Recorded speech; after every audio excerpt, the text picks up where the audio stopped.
Chers amis, bonjour et bienvenue dans ce nouvel épisode de Missing 411. Alors, effectivement, aujourd'hui nous abordons l'épisode 11 qui est un approfondissement de la connexion Sasquatch du phénomène Missing 411.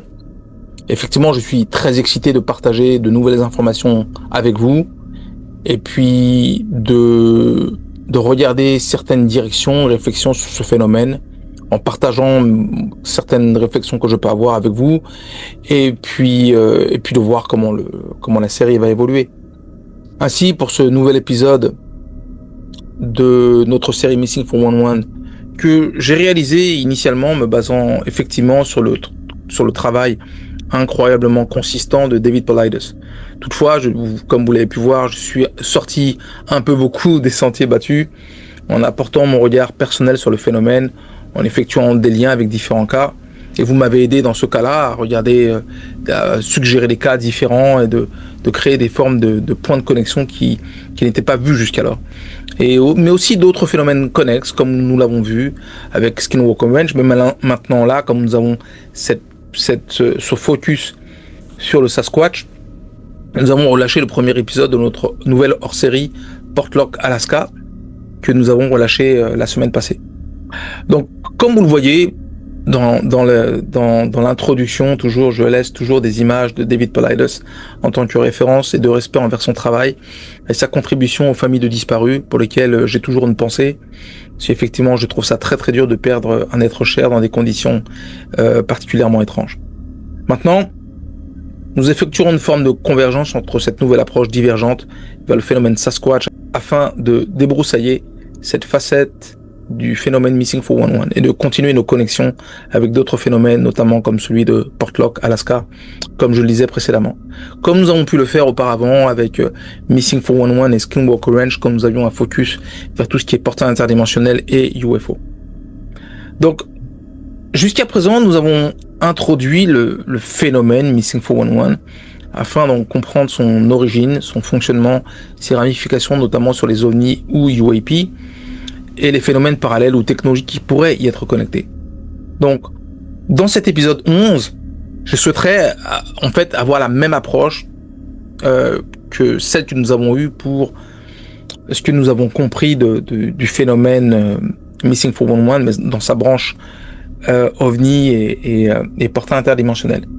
Donc, j'aimerais que l'on fasse une forme d'analyse un peu plus précise, comme j'avais commencé à le faire dans l'épisode 10, et de faire autant que faire se peut de chaque épisode vraiment une expérience à chaque fois assez unique, et une progression logique, et de largement tirer avantage de vos commentaires, de mes analyses, pour que l'on converge des idées, comme nous avions pu le faire dans les épisodes précédents.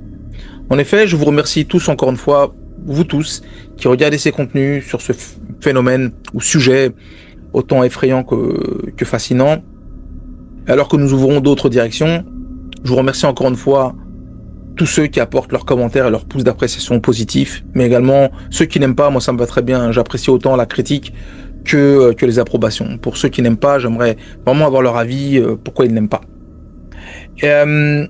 Maintenant, c'est vrai que Missing 411 étant maintenant un peu plus focalisé sur l'entité identifiée comme Sasquatch, il est effectivement toujours aussi particulier comme phénomène, comme vous allez le voir, car elle touche tous les continents et coins du monde, que ce soit aux États-Unis, au Canada, au Japon, en Corée, au Chili, au Brésil, au Costa Rica, Europe de l'Est, Australie, Russie, partout.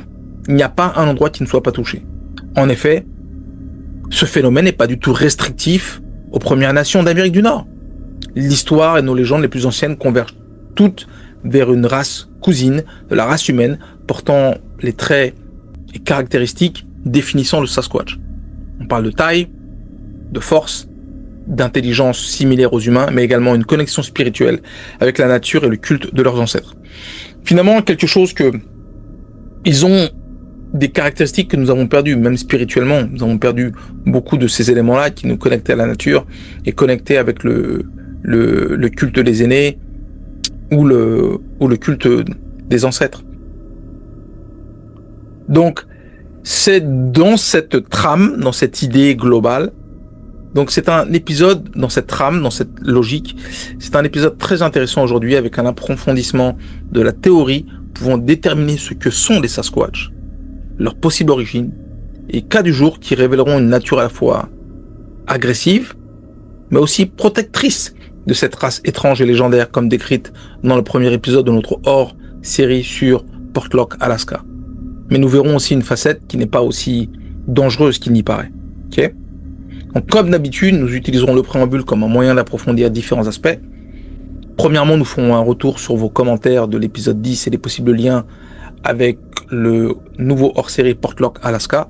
On regardera autant vos commentaires sur l'épisode 10 que sur Portlock, Alaska. Nous regarderons aussi, dans un deuxième temps, nous regarderons de plus près la possible origine des Sasquatch pour comprendre d'où pourrait-il venir.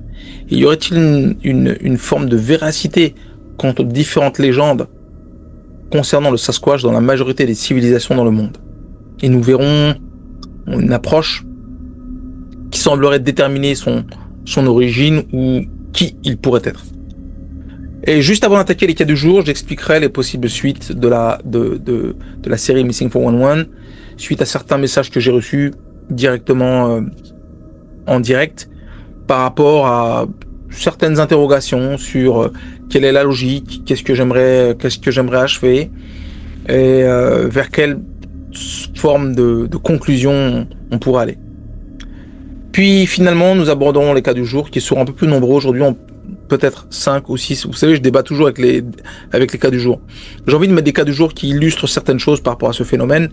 Et à chaque fois, je débat si je dois mettre 5, 6, 7, 3, 4. Donc, je débat selon la longueur de chaque cas, en fait. Mais les cas sont... En fait, j'en ai tellement de disponibles et puis les cas sont tellement fascinants à regarder que ce sera une très bonne expérience. Donc, chers amis, nous avons beaucoup de choses à couvrir dans cet épisode. Alors suivez-moi alors que nous plongeons un peu plus profondément dans les mystères du phénomène Missing 411 et ses étranges disparitions liées au Sasquatch. Générique.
Alors, chers amis, nous voilà dans notre préambule après cette interlude musicale, comme d'habitude.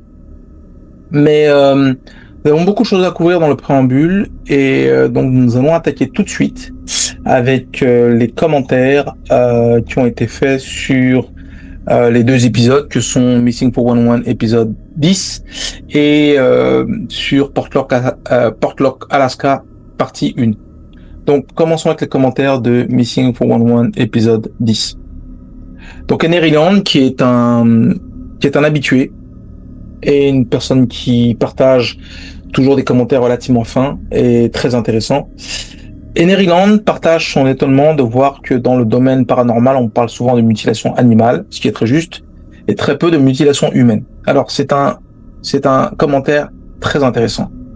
Il est vrai que chaque année, des accidents sont souvent liés à la possibilité de l'implication du Sasquatch ou du Bigfoot, qui malgré les témoignages frappants et affirmant la présence d'un hominidé géant, sont la majorité du temps étouffés.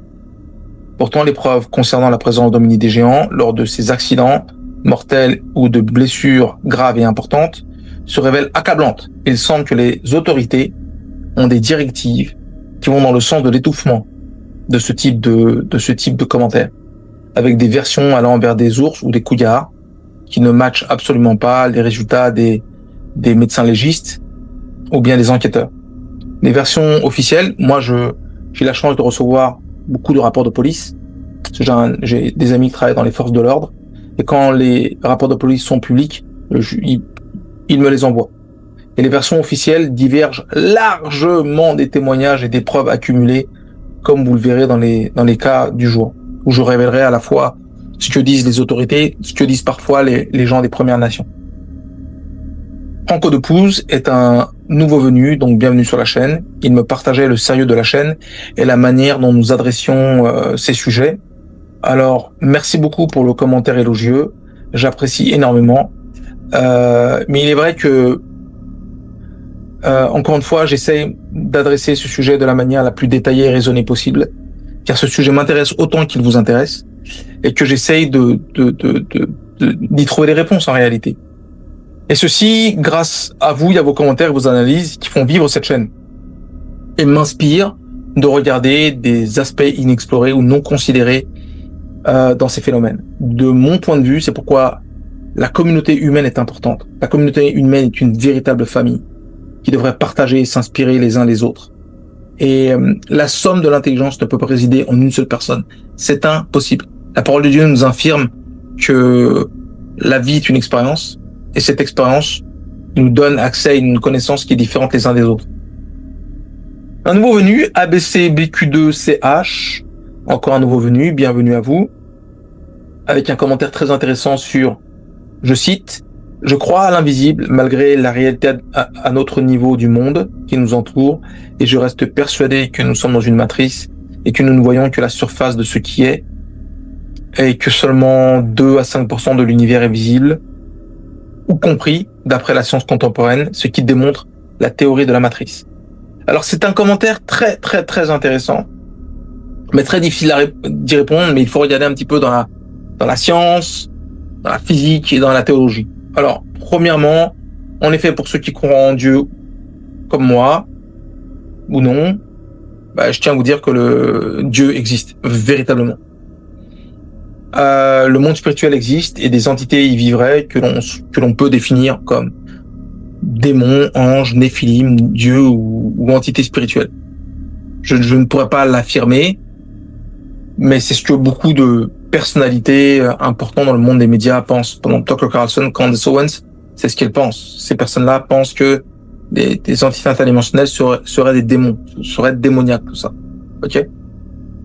Après, moi, de mon point de vue, ce que je pourrais dire là-dessus, c'est que, effectivement, le résultat de l'univers est une combinaison complexe d'éléments qui ont façonné un tissu de l'univers qui permet un ordre, qui permet la vie sur Terre. Un tel ensemble de situations qui serait le fruit du hasard est littéralement impossible. Je vais vous donner un exemple. Si vous allez dans votre cuisine, vous essayez de faire un gâteau chaotique. Prenez de la farine, prenez des œufs, prenez des merguez, prenez de la tomate, prenez du sucre, prenez du soja, prenez de la coriandre, faites un gâteau avec ça. Ça va vous donner quelque chose. Est-ce que ce sera un véritable gâteau? Non, ce sera le résultat du chaos. Parce que c'est n'importe quoi. On ne peut pas avoir l'établissement d'une cohérence dans un univers global sans une intelligence ou une préméditation. Donc pour moi, Dieu existe. Ok? Maintenant, merci encore une fois pour ce commentaire. Il touche un point essentiel. Effectivement, nous ne percevons qu'une infime fraction du réel. D'ailleurs, la science reconnaît elle-même que plus de 95% de l'univers, donc matière noire, énergie noire, nous échappe totalement. Les théories les plus avancées imaginent même de multiples dimensions qui coexistent sans que nous ne puissions les voir, que nous avons pu voir dans des épisodes précédents avec les passages interdimensionnels, l'établissement de passages interdimensionnels naturels ou artificiels en utilisant des énergies exotiques comme l'élément 115 ou l'élément 116. Mais en même temps, ce qui rejoint beaucoup les traditions spirituelles en réalité, parce que l'invisible côtoie le visible. qui nous parle, naturellement, le côté spirituel nous parle d'entités invisibles ou d'un monde caché. Okay? Des approches comme la théorie des cordes ou des matrices proposent même que notre univers est un genre de projection. Je pourrais aller dans le détail technique, mais ce serait difficile pour vous de le digérer, mais c'est une réalité bien plus vaste et complexe, comme si nous vivions dans une sorte de matrice, mais cette matrice serait c'est comme si vous voyez, il y a l'univers, vous avez des multivers au-dessus, vous avez une matrice. C'est comme si cette matrice serait un ensemble qui coordonnerait en fait la logique de multivers. Ok, c'est pas la matrice comme dans Matrix, là, hein. C'est la matrice comme la coordination entre les différents univers qui existeraient et qui seraient des multivers connectés les uns aux autres. C'est fascinant quand on pense que notre spectre visuel n'est qu'une minuscule partie de ce qui existe et que la réalité pourrait bien aller au-delà de ça. Okay, ça, c'est fascinant. D'ailleurs, quand on remonte au Big Bang, la physique classique atteint ses limites. La théorie d'Einstein, de la relativité normale, nous dit que E égale mc2. Donc, énergie égale la masse qui serait adjacente à la vitesse de la lumière. Ne s'applique pas à un instant zéro où la masse et la gravité n'existent pas encore. Au moment du Big Bang, il n'y a pas de loi. Il n'y a pas de loi définie par l'univers. Il n'y a pas de loi, il n'y a pas de masse. Ce sont des énergies. Le Big Bang, c'est l'expansion de particules énergétiques primaires. Il n'y a pas de masse. Donc, vu que ce modèle-là ne fonctionne pas, qui pourrait être remplacé par EPC2, par exemple, EPC square, donc ça veut dire énergie égale pi égale vitesse au momentum en anglais, et c square serait adjacente à la vitesse de la lumière. Ok. Et donc ça, on pourrait prendre cet aspect-là, mais certains physiciens proposent d'autres modèles pour décrire cette soupe originelle, utilisant des concepts issus de la théorie des cordes ou des matrices, qui ouvrent justement la porte à l'idée de dimension cachée ou de matrice universelle. Ok. Et donc ce qui ferait pointer l'idée qu'il n'y aura pas que 3 dimensions, il y en aurait 11. Okay. Et ces 11 dimensions donneraient l'accessibilité à d'autres univers. Okay. De plus, le Big Bang, en l'expliquant comme la frontière où nos lois classiques ne suffisent plus, et où de nouveaux modèles, comme la théorie des cordes, théorie des matrices, sont explorés. Cela montre que même la science a besoin d'ouvrir son regard sur l'invisible. C'est ce que ça signifie. Orange Givré, maintenant, qui est une habituée, nous gratifie toujours de commentaires très intéressants, mais aussi complexes à adresser. Comme toujours, je dirais. J'avoue que vous avez des questions à chaque fois qui sont pas faciles, hein. Mais je cite, super ton émission, tu nous as bien informé sur le phénomène du Skinwalker Ranch, plus que je n'en avais appris auparavant. Mais plus j'avance, plus je me demande comment dissocier paranormal, fantôme, réincarnation, ufologie, dogmen, Bigfoot, apparition de défunts, enlèvement. J'ai beaucoup lu et écouté tout ça. Quelle est la clé du mystère? Penses-tu que tout est lié ou serait-ce un paravent? Alors c'est une question fascinante. J'ai tenté une première tentative de réponse en ligne, mais je vais compléter ici. Humblement, je ne prétends pas détenir une forme de vérité, mais voici mon avis, humblement. Le paranormal et le monde spirituel existent, surtout si vous croyez en Dieu comme moi. Je crois profondément en Dieu, et comme je le disais, s'il y a une forme d'organisation logique, ça veut dire qu'il y a une entité intelligente qui a défini tout cela. Toutefois, Dieu n'est pas un vieil homme sur un trône. Absolument pas. Mais serait plutôt, d'après moi, une entité intelligente et spirituelle et à l'origine de l'univers. Toutefois, Dieu a pourvu à l'homme une intelligence telle qu'il fut capable d'appliquer un raisonnement intelligent et scientifique pour étudier et analyser des phénomènes scientifiques, comme nous avons essayé de le faire avec UFO, UAP et Skinwalker Ranch.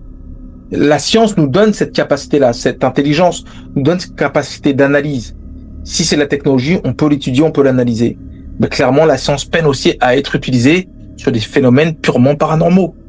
Fantômes, réincarnation, dogmen, skinwalker, Wendigo. Toutefois, toute civilisation s'accorde sur le fait que des entités existent et dépassent la raison. Donc le monde spirituel existe. Et ce monde spirituel serait-ce une autre dimension? Peut-être.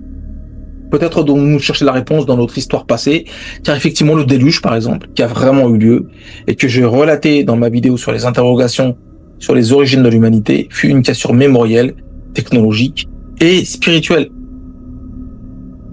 Et c'est ce que, quelque part, les Nanak, Nantinak ou Sasquatch reprochent aux humains, d'avoir perdu cette connexion spirituelle, de l'avoir pas tous perdu, mais la majorité d'entre nous l'ont perdu. Okay. Bon, j'étais très fier aussi de relâcher la partie 1 de Portlock, Alaska, et de voir vos commentaires et de voir votre intérêt sur le sujet. J'avoue, j'étais très content. Puis c'est un sujet que je voulais traiter depuis longtemps, mais qui était très difficile parce qu'il fallait que j'ai vraiment des sources qui soient solides, à la fois sur l'époque britannique, l'époque espagnole, mais également récupérer un maximum de témoignages provenant des Premières Nations. Donc, dans les commentaires de la partie 1 de Portlock, Alaska, Brume 2019, qui est une habituée.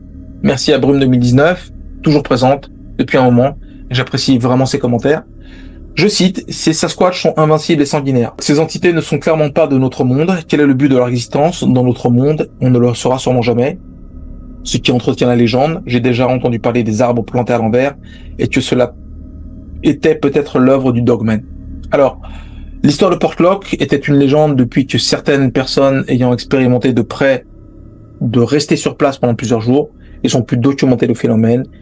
Et vous le verrez dans la partie 2, c'est fascinant, hein, et notamment les activités des Sasquatch sur place.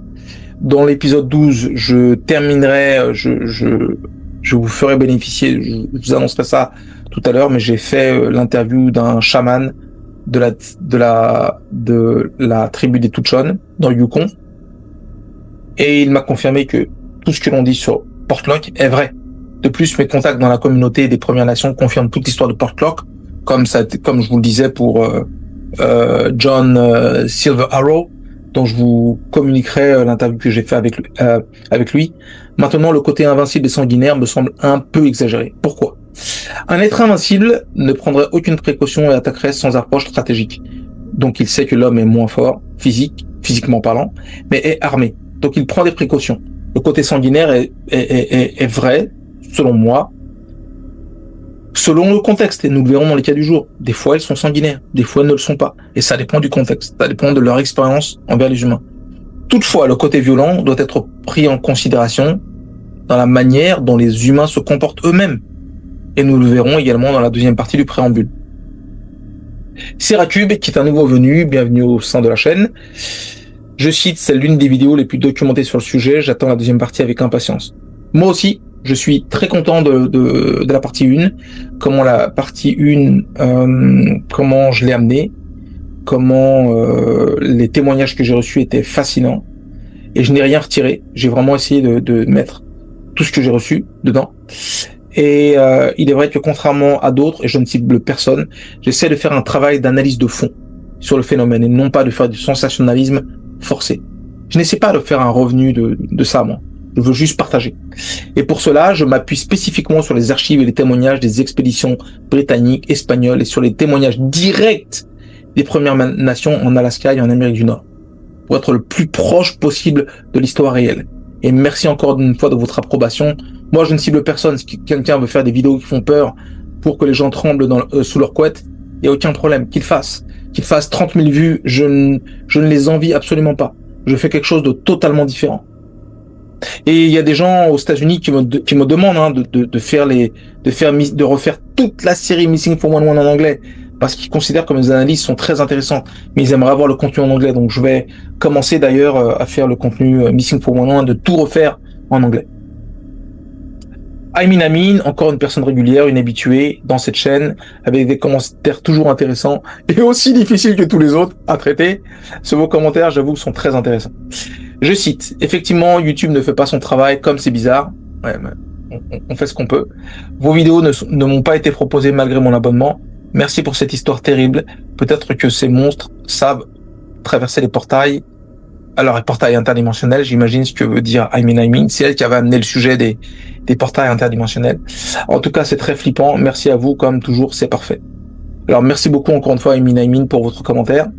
Ce commentaire est intéressant à différents aspects, car certains témoignages, et je le dis, c'est pas la première fois, certains témoignages affirment que la présence d'OVNI précéderait la présence ou la vue de Sasquatch.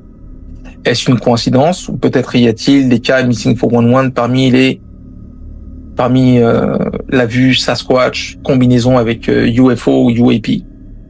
Alors je ne crois pas forcément qu'il y ait un lien entre les deux. C'est peut-être possible, rien n'est impossible. Mais pour l'instant, je ne suis pas convaincu. Mais un témoignage qui revient systématiquement chez les Premières Nations, c'est que le Sasquatch ne serait pas vraiment dans notre monde, mais vivrait en même temps dans le monde spirituel et dans le monde physique. Donc, serait une entité plus spirituelle que physique. Alors, c'est ce qui revient chez les Premières Nations. Hein, l'interview que je vais faire dans l'épisode 12 avec John Silver Arrow, c'est ce qu'il me dit. Donc, John Flèche d'Argent, c'est ce qu'il me dit. Il me dit la même chose. Il me dit que ce sont des entités spirituelles, avant tout. Et Météor E1O, un nouveau venu, avec un commentaire très intéressant, je cite, sur Terre, des humanoïdes de ce type y résident. De plus, des humanités parallèles de type Sasquatch nous visitent, et des entités non humaines prennent la forme du Sasquatch pour enlever et tuer des humains. Ils prennent aussi cette forme pour cibler, traquer, créer et construire une relation amicale, mon œil, avec des personnes qui souhaitent rencontrer des Bigfoot, mais dans un but de jeu malsain. Le cas du Canadien Mike Patterson en est une preuve vivante, selon mon avis. Alors, il a beaucoup de choses à dire par rapport à ce commentaire qui est très intéressant. Et dites-moi, vous surpassez aujourd'hui, hein. C'est vraiment difficile. Notamment sur le fait que notre connaissance de l'univers de la Terre est limitée, trop limitée. Nous connaissons à peine les océans, nous connaissons à peine la croûte terrestre. Ce qui est en dessous de la croûte terrestre, nous n'en avons aucune idée. C'est de la spéculation. Il n'y a aucune mesure qui a été faite, aucune exploration qui a été faite pour descendre profondément en dessous de la croûte terrestre. De plus, la Terre existe depuis 4,7 milliards d'années, on va y revenir dans la partie 2 du préambule, et habitable depuis près de 3 milliards d'années, ce qui laisse amplement le temps pour d'autres civilisations pour avoir existé, évolué, comme semblerait le suggérer l'existence des Sasquatch. De l'autre côté, c'était très intéressant parce que, comme certains le croient, les ovnis seraient le résultat technologique d'entités démoniaques, interdimensionnelles. Et si les Sasquatch sont liés à ces entités, peut-être qu'elles ont une intention mauvaise envers les humains. Okay. Mais pour autant, l'histoire de Mike Patterson me semble exagérée. Ce ne serait pas le seul à clamer avoir tissé des liens avec des Sasquatch. Ce dont je doute beaucoup, surtout suite aux témoignages de personnes des Premières Nations qui estiment que les Sasquatch ne cherchent plus à fréquenter les humains suite à notre comportement envers d'autres humains ou envers eux, manque d'éthique et manque de spiritualité, criant. Donc voilà. Et nous allons passer maintenant au point de convergence entre Missing 411, épisode 10 et Portlock, Alaska, partie 1. Alors chers amis, maintenant pour la première partie du préambule, nous allons continuer avec les points de convergence entre Missing 411, épisode 10 et Portlock, Alaska, partie 1. Alors effectivement, on peut nommer premièrement la territorialité et la sacralité de la nature. Dans les deux approches, et Missing 411 épisode 10 et Portlock, Alaska, partie 1, la nature sauvage est au centre de l'énigme. Il s'agit des lieux de disparition mystérieuses traités par Missing 411 ou de Portlock. La forêt et les espaces reculés sont décrits comme des territoires sacrés, jalousement protégés par des forces inconnues. Alors territoire sacré parce que ça pourrait être le territoire de leurs ancêtres. Les Sasquatch, Nantinak, Nanak sont perçus donc comme les gardiens de ces espaces. Leur présence sanctionne toute profanation des lois naturelles, que ce soit par négligence, arrogance ou simple présence humaine jugée illégitime ou agressive. Donc naturellement, quand il est intelligent, donc il reconnaît les armes. Il y a des gens qui vont dans les forêts pour chasser le Sasquatch. Et donc, il rentre dans un territoire sacré. En plus, pour chasser une créature qui est là pour défendre son territoire, elle agit de manière extrêmement violente, comme vous allez le voir dans les cas du jour. Et de l'autre côté, même si il ne chasse pas directement le Sasquatch, s'il chasse un animal, ils amènent la mort et la désolation sur un territoire sacré. Ce qui, pour moi, dans l'analyse que j'en fais, c'est que la réponse est extrêmement brutale et violente. Donc, c'est pas sanguinaire, c'est vraiment une volonté de dissuader d'autres personnes venir avec de telles intentions. Deuxièmement, la limite floue entre mythe et réalité. Les deux approches, donc Missing 411 et Portlock, Alaska, insiste sur le brouillage de la frontière entre la légende et le fait. Donc, le fait est réel. À Portlock, comme dans les cas Missing 411, le témoignage humain oscille sans cesse entre l'épouvante fondée sur l'expérience concrète, attaque, disparition, indices matériels, et une narration qui relève du mythe, transmise de génération en génération, comme dans la tradition orale chez les Premières Nations, ou vécue comme une aventure paranormale. Alors il faut comprendre, dans les civilisations les plus anciennes, notamment en Afrique, moi je suis originaire du Cameroun, dans les traditions les plus anciennes, en Afrique, chez les traditions aborigènes, chez les Premières Nations, c'est la tradition orale qui perdure, parce que la connaissance passe par les aînés, des aînés vers les plus jeunes. Donc c'est pour ça qu'il y a cette tradition vers les aînés, vers les ancêtres, qui est extrêmement importante. Et chez les Sasquatch, Nantinak ou Nanak, c'est exactement le même procédé qui est réalisé. C'est-à-dire que si ces créatures existent depuis des millions d'années, la tradition des ancêtres, la tradition et la sacralité qu'il y a envers les aînés est extrêmement importante. Donc ce qui est souvent vu comme ces histoires vues comme des légendes, et c'est exactement la manière dont les Premières Nations racontent. Quand vous verrez l'interview avec le chaman John Silver Arrow, donc John Flèche d'Argent, dans l'épisode 12, vous verrez que ces réponses sont vraiment empreintes de paranormalité en fait. Et cette ambiguïté nourrit le mystère et renforce l'idée que certains phénomènes échappent aux classifications rationnelles. Qu'il y a cette frontière qui est entre le visible et l'invisible, comme vous l'avez mentionné dans vos commentaires. Troisièmement, réaction humaine face à l'inconnu. Dans les deux univers, Missing 411 et Portlock, Alaska, l'expérience humaine du Sasquatch ou Nantinak est marquée par la peur fondatrice. Plus que le simple prédateur, ces figures apparaissent comme des adversaires capables de défier toutes les certitudes humaines, tant sur le plan physique que psychologique. En fait, quand on voit les réactions, vous allez voir dans les cas du jour, les réactions face au Sasquatch sont des réactions de peur ancestrale. C'est-à-dire qu'on voit que on fait face non pas à un humain, ce n'est plus un humain, c'est un prédateur. Et la réaction du Sasquatch, il agit comme un prédateur. Parce qu'envers l'humain, il est en phase d'adversité. Et en face de l'adversité, il agit soit comme une proie ou comme un prédateur. Vous n'avez pas le choix. Tout comme quand quelqu'un vous agresse, il agit comme un prédateur. Il n'agit pas comme une proie. Et la personne qui est en face, soit réagit comme un prédateur dominant qui souhaite réagir, ou il peut agir comme une proie, ou comme une victime. Donc, cette approche entre l'homme et le Sasquatch génère une onde de choc au sein de communautés entières. Parce qu'ils ne comprennent pas. Parce que c'est comme si la race humaine a perdu toute forme de rationalité par rapport à la nature qui l'entoure. Il n'a plus de connexion avec la nature. Il n'a plus de connexion, de compréhension des codes qui proviennent de la nature. Parce que qui domine les humains? Personne ne domine les humains sur Terre. Les humains dominent la nature. Mais quand une entité telle que le Sasquatch apparaît et domine sur l'humain, nous sommes complètement perdus. Et donc les gens se révèlent incapables de comprendre ni de se défendre. Parce qu'ils ne comprennent pas qu'est-ce qu'ils doivent faire. Parce qu'ils n'ont plus les codes. Et tout ça vacille entre le déni, la fuite, la tentative de pacte ou le rituel sacrificiel. Donc c'est pour ça que la réaction des Indiens, c'est de faire quoi? C'est d'aller dans le spirituel, d'aller dans le pacte, dans le rituel sacrificiel. Ou la tentative de négociation, qui marche quelquefois, comme John Flèche d'Argent le révélera, ou des fois ça ne fonctionne pas, comme avec Portlock.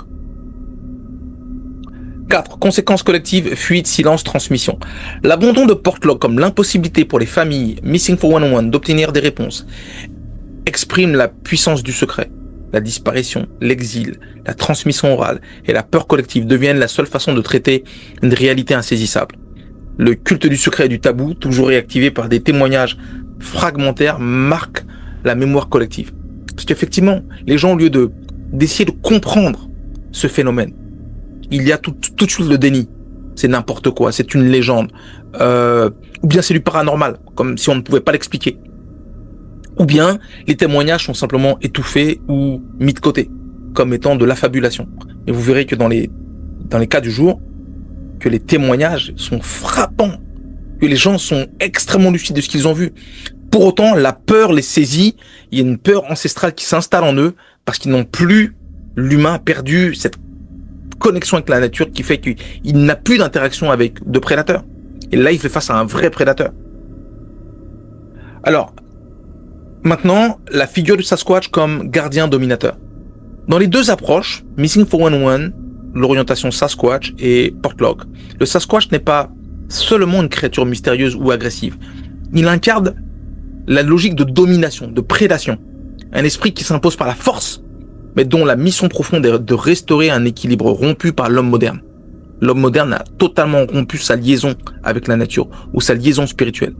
Il punit donc, de ce point de vue-là, si on fait une analogie, il punit donc l'arrogance humaine, veille à la préservation des terres sacrées, et dans certains récits, se montre aussi passeur entre les mondes.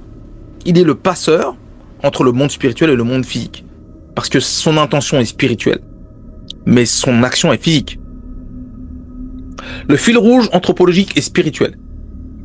Enfin, qu'il s'agisse de témoignages contemporains ou de légendes ancestrales, l'apparition de ces géants, donc les Sasquatch, marque l'existence d'une lignée enfouie ou cousine de l'humanité, porteuse de mémoire spirituelle, de mémoire de la tradition des anciens et des aînés, de danger, mais aussi de nécessité de respecter une écologie spirituelle. Parce que la nature est vivante. Pour vous donner un simple exemple, le code génétique de l'ADN définit tout. Les végétaux, les animaux, les humains, et toutes les familles, soit les poissons, soit les reptiles, que ce soit les mammifères, tout est défini dans l'ADN. Et nous avons tous un ADN commun. Donc cette relation entre la nature et la nature humaine, elle existe, elle est présente. Nous la nions quotidiennement, mais elle est bien là.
Et donc, lui, le Sasquatch, de ce point de vue-là, il est porteur de mémoire, mais également de danger, mais aussi de nécessité de respecter cette écologie spirituelle à laquelle je faisais référence.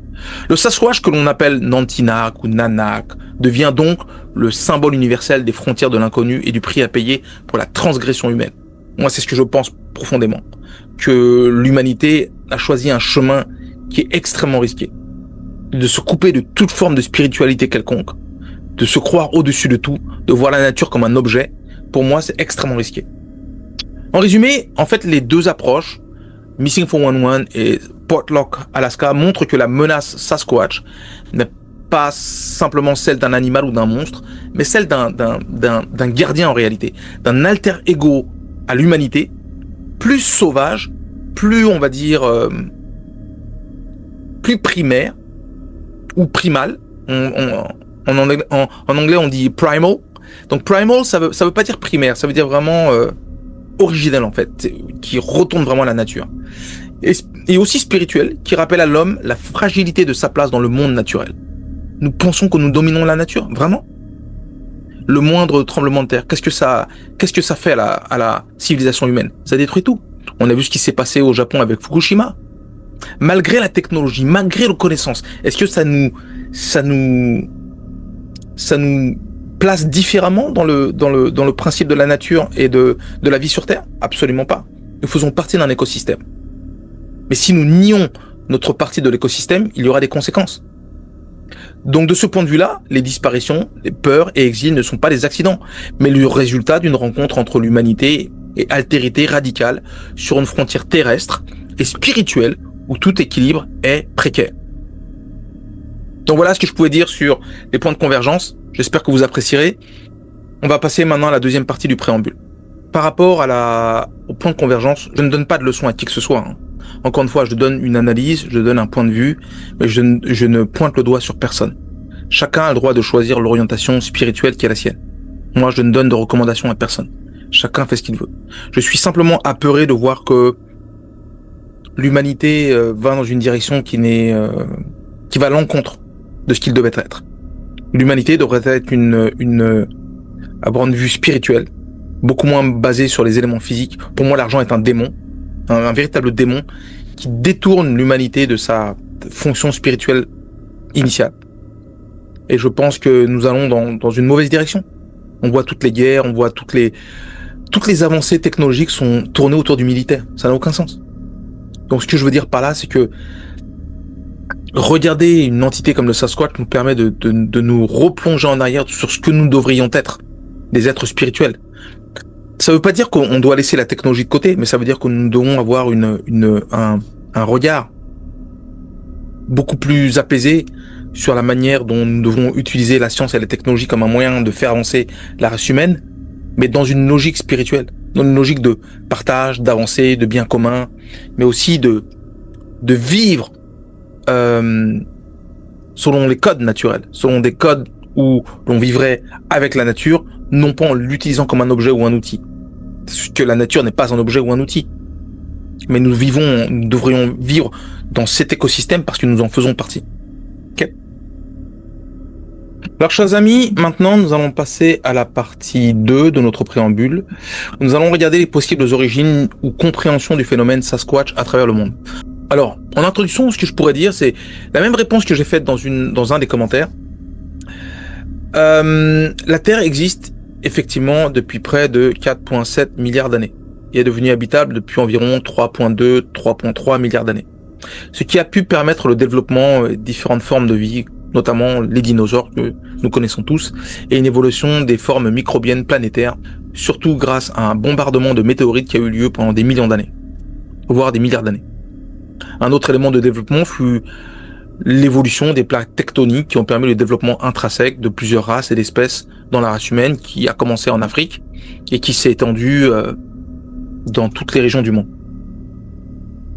Maintenant, premier chapitre dans cette deuxième partie du préambule. Aux frontières de la connaissance et si nous n'étions pas seuls sur Terre. Lorsqu'on contemple l'histoire de la Terre, on se rend vite compte de l'humilité à laquelle nous invite notre place dans le temps. Notre planète existe depuis environ 4,7 milliards d'années. Comme je le disais, la vie sous ses formes les plus primitives est apparue il y a environ 3,2, 3,5 milliards d'années. Pourtant, l'ensemble de l'histoire d'Homo sapiens et de ses ancêtres ne représente qu'un battement de cils à l'échelle géologique et planétaire. Les hominidés, ancêtres et cousins de l'homme moderne, se sont diversifiés depuis environ 4 à 6 millions d'années. Si Homo sapiens, donc nous, sommes là que depuis 300 000 ans environ. Il faut se souvenir que d'autres lignées, Néandertal, Denisoviens, Homo floresiensis, se sont succédés parfois en parallèle. Elles ont disparu récemment à l'échelle du temps terrestre. Cela ouvre une question fascinante. Et si d'autres lignées peuvent être aujourd'hui toujours méconnues ou disparues, auraient pu développer leur propre culture, outils, voire civilisation oubliée, bien avant les nôtres. Donc les lignes cousines, du Néandertal au Sasquatch. Les avancées de la paléoanthropologie montrent à quel point la famille humaine fut diversifiée sur la base de nouvelles découvertes récentes. Nous savons que Néandertal a vécu en Eurasie pendant plus de 400 000 ans, maîtrisant le feu, créant ses propres outils, ornements et même un art pariétal, donc sur les parois. Denisova, découvert en Sibérie, a laissé une trace génétique dans les populations modernes en Asie, tout comme Néandertal a laissé des traces, je veux dire, génétiques dans les populations donc caucasiennes, européennes. Homo floresiensis, parfois nommé le Hobbit, n'a disparu qu'il y a environ que 50 000 ans en Indonésie. Okay. Cette diversité passée prouve que l'humanité n'est pas une exception unique, mais qu'elle pourrait être l'une des nombreuses expériences tirées de la nature, inspirées de Dieu naturellement. Il y a des artefacts troublants, des objets hors du temps. Alors, il y a de nombreux artefacts qui soulèvent des questions sur la chronologie officielle. Moi, personnellement, je ne crois pas à la chronologie officielle. La chronologie officielle montre une disparité entre l'évolution d'Australopithèque jusqu'à Homo sapiens sapiens, avec une évolution de la boîte crânienne qui est incompréhensible. Une évolution même de la structure du squelette qui est incompréhensible. Il a eu comme des bonds qui sont bien trop rapides, avec une évolution qui devrait prendre des millions d'années, qui a pris des fois 50 000, 100 000 ans. Ça n'a aucun sens. Et en même temps, comme je le disais, il y a de nombreux artefacts qui soulèvent des questions sur la chronologie officielle, même si leur authenticité est débattue. Le marteau de Londres, par exemple, retrouvé en 1936 au Texas, enchâssé dans une roche du Crétacé, supposé avoir 100 millions d'années. Donc un objet, un outil qui est fabriqué de fabrication artificielle, qui daterait de 100 millions d'années. Son analyse reste controversée, mais soulève le questionnement sur l'ancienneté d'outils façonnés par l'homme ou des préhumains. Alors, pas des préhumains, peut-être une autre civilisation humaine qui aurait existé il y a très longtemps. Les sphères de Klerksdorp, en Afrique du Sud, des petits objets parfaitement sphériques, certains datés de 2,8 à 3 milliards d'années, dont l'origine artificielle fait débat, parce que c'est artificiellement conçu. On ne peut pas dire que ces pierres-là sont conçues de manière naturelle, c'est impossible. La batterie de Bagdad, un vase de 2000 ans dont certains pensent qu'il aurait pu servir de pile électrique primitive. Alors des tests ont été faits pour reproduire la batterie de Bagdad avec du jus d'orange, tout simplement du jus d'orange, et l'acidité générée par des liquides comme le jus de citron, le vinaigre, le jus d'orange, pourrait générer une forme de réaction, on va dire chimique, qui permettrait l'élaboration d'une électricité de base. Okay ? Et donc, cela permettrait de créer une électricité qui serait portative. Et la batterie de Bagdad aurait été utilisée dans certaines théories pour durant la construction des pyramides, par exemple. Les pistes de l'Aetoli, en Tanzanie, de très vieilles empreintes qui datent de 3,6 millions d'années, témoignent de la bipédie chez des hominidés antiques. Sauf que on pense que Australopithèque, à cette époque, marchait à quatre pattes. Il était plus apparenté à une logique, on va dire, primate, plutôt qu'un véritable hominidé. Et là, on voit que sur les pistes de l'Aetoli, on trouve des très vieilles empreintes qui prouvent qu'il y avait des bipèdes.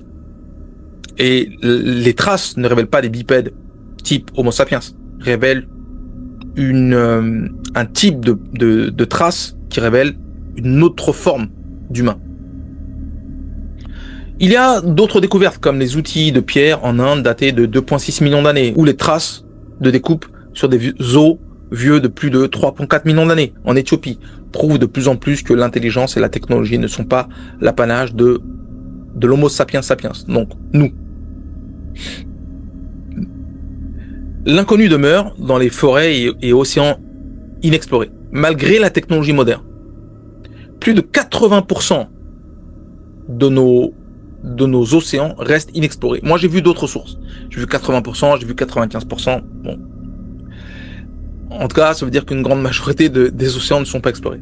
Les vastes forêts d'Amazonie, de Sibérie, ou même au nord-est du Canada, donc au nord du Québec, vous allez vraiment au nord du Québec, ou en Alaska, il y a encore des hectares, des centaines de kilomètres de forêt qui ne sont pas explorés, qui ne sont pas cartographiés. Et cela pourrait receler encore des centaines d'espèces inconnues, ou peut-être des populations animales ou hominidées insoupçonnées. Ou très souvent, quand les humains voyagent, se retrouvent face à des entités type Sasquatch, Bigfoot, Nantinak, Nanak. Notre ignorance sur la présence de cousins possibles comme le Sasquatch ou autre forme d'humanité parallèle n'est pas tant une preuve de leur existence qu'une déclaration de notre humilité devant la nature. Alors, maintenant, le déluge, le grand oubli et la mémoire brisée de l'humanité. Dans cette quête pour comprendre notre passé, il existe une scission aussi soudaine que mystérieuse. C'est le déluge. Okay. Alors, certains pensent que c'est une affabulation, c'est une invention qui se trouve dans la Bible. Absolument pas. Toutes les civilisations sur Terre relatent d'un déluge qui s'est passé dans des temps anciens. Et effectivement, le déluge a été identifié scientifiquement aujourd'hui, comme la période, ce qu'on appelle du Younger Dryas. C'est un cataclysme climatique survenu il y a environ 12 800 années, a bouleversé la surface du globe et les sociétés humaines qui le peuplaient. Depuis, de nombreuses civilisations antiques, de Sumer à l'Égypte, en passant par les Grecs et les Nordiques, font toute référence à un grand déluge, comme je le disais, un mur d'eau ayant brusquement effacé une mémoire, un savoir ancestral, à la fois technologique et spirituel. Donc, comme vous le voyez à l'écran, c'est ça, le Younger Dryas, c'est un phénomène d'une comète unique ou d'une série de comètes ou de météorites qui se seraient écrasées sur Terre sur une série relativement courte d'environ 100 à 200 ans et qui aurait créé une montée des eaux parce que ça aurait touché la calotte glaciaire arctique et qui aurait eu un effet notamment sur l'ensemble du globe. Et cette période, en fait, ne marque pas seulement la fin d'un monde ancien.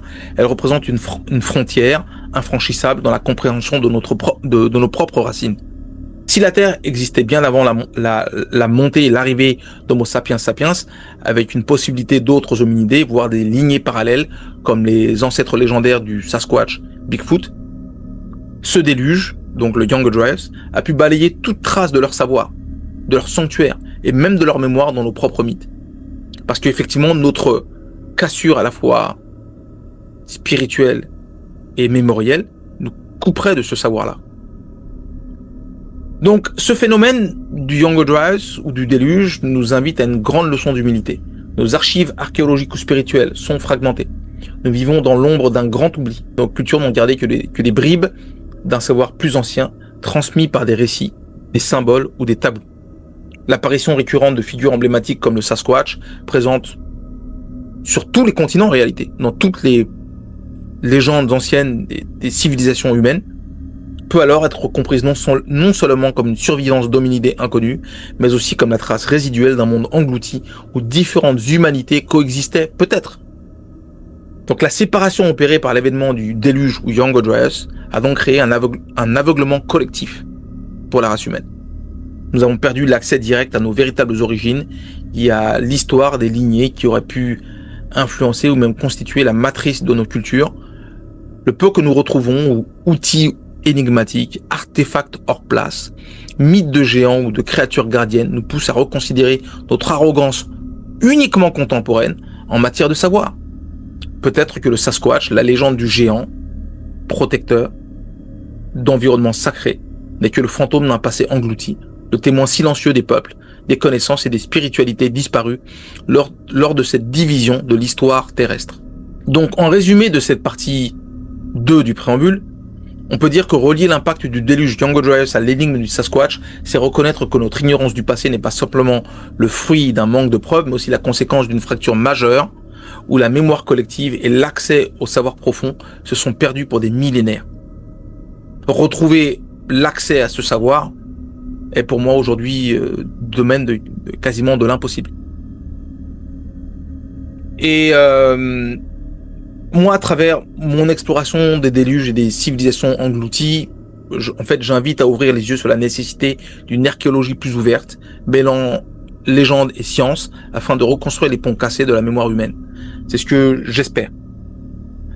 En tout cas, tout cela nous incite à une leçon de modestie. L'histoire de la Terre, jalonnée d'extinctions massives, de révolutions géologiques et biologiques, rappelle que notre présence est précaire et récente. Si la vie a pu émerger sous des formes multiples par le passé, pourquoi ne pas envisager que certaines lignées aient perduré, ou même laisser derrière elles des traces matérielles que nous sommes à peine capables d'identifier aujourd'hui. notre connaissance du monde, de ses forêts, de ses profondeurs océaniques reste embryonnaire comparé à l'immensité de ce qui fut et ce qui est encore à découvrir. Ainsi, chaque artefact, chaque os, chaque trace mystérieuse doit être vue non seulement comme un témoignage du passé, mais comme un rappel à la grandeur et au mystère de la vie sur notre planète. Sur ce, nous allons passer à la partie 3 de notre préambule. J'espère que la partie 2 vous aura intéressé.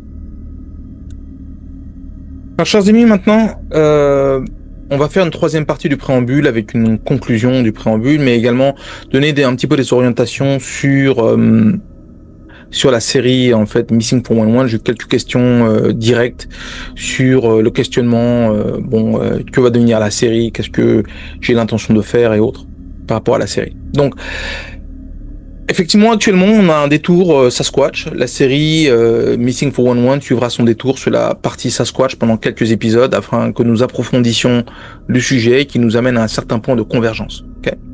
Je crois effectivement que le phénomène Sasquatch a à lui seul plusieurs aspects que nous devons explorer et qui nous permettra de regarder le phénomène Missing 411 d'une manière quelque peu différente. Okay. Mais il y aura un retour au phénomène UFO.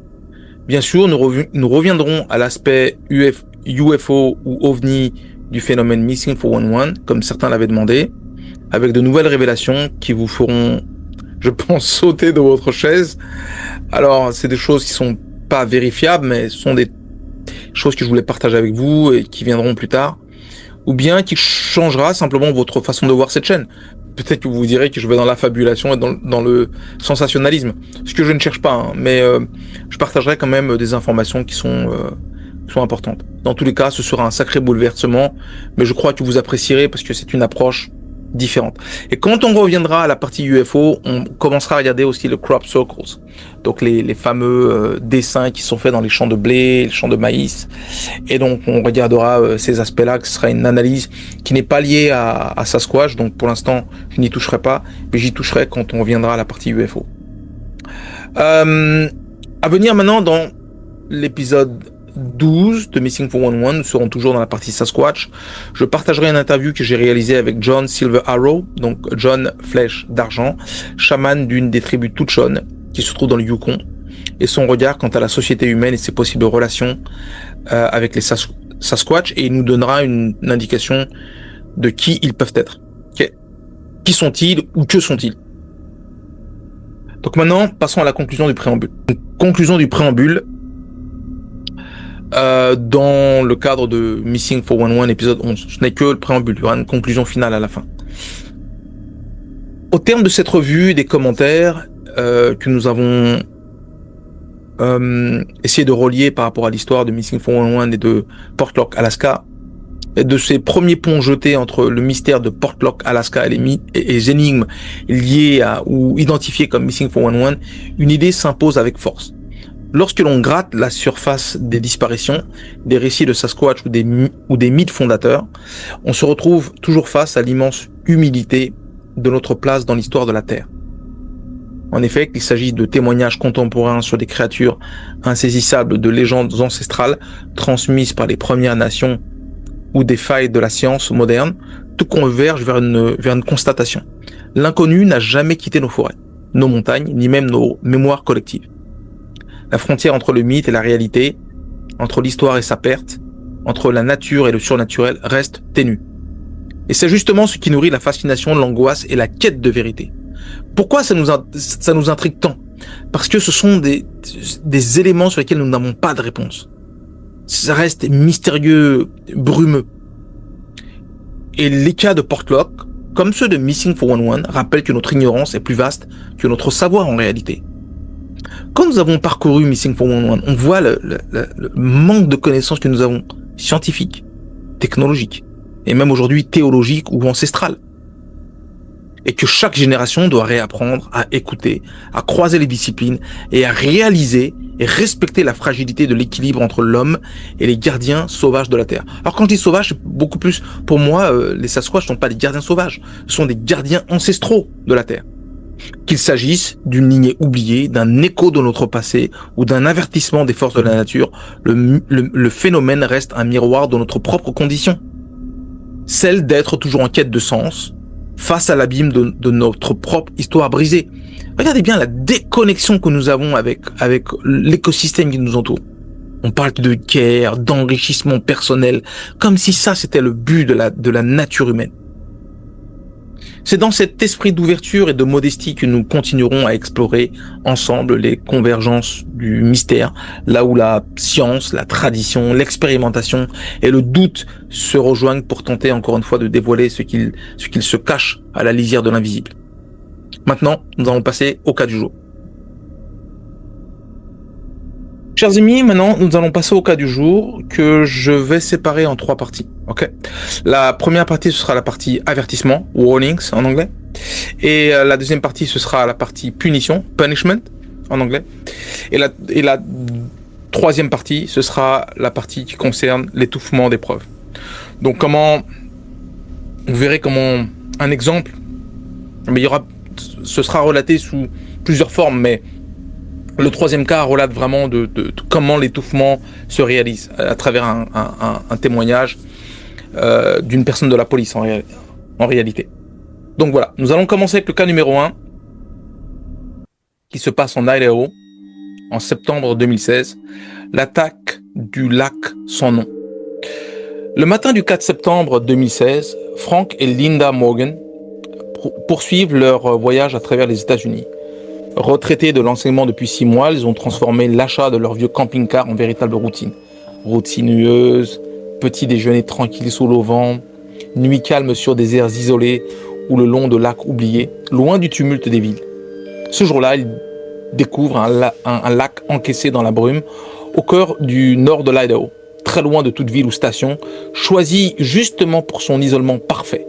À l'aube du 2e matin, avant que le soleil ne se lève vraiment, Frank se lève, quitte doucement le camping-car, boîte à pêche à la main, veut profiter de ces instants calmes où l'eau n'est qu'un miroir. Linda reste à l'intérieur, profitant de la chaleur de la couette, sans se douter que la journée va bouleverser leur vie en réalité.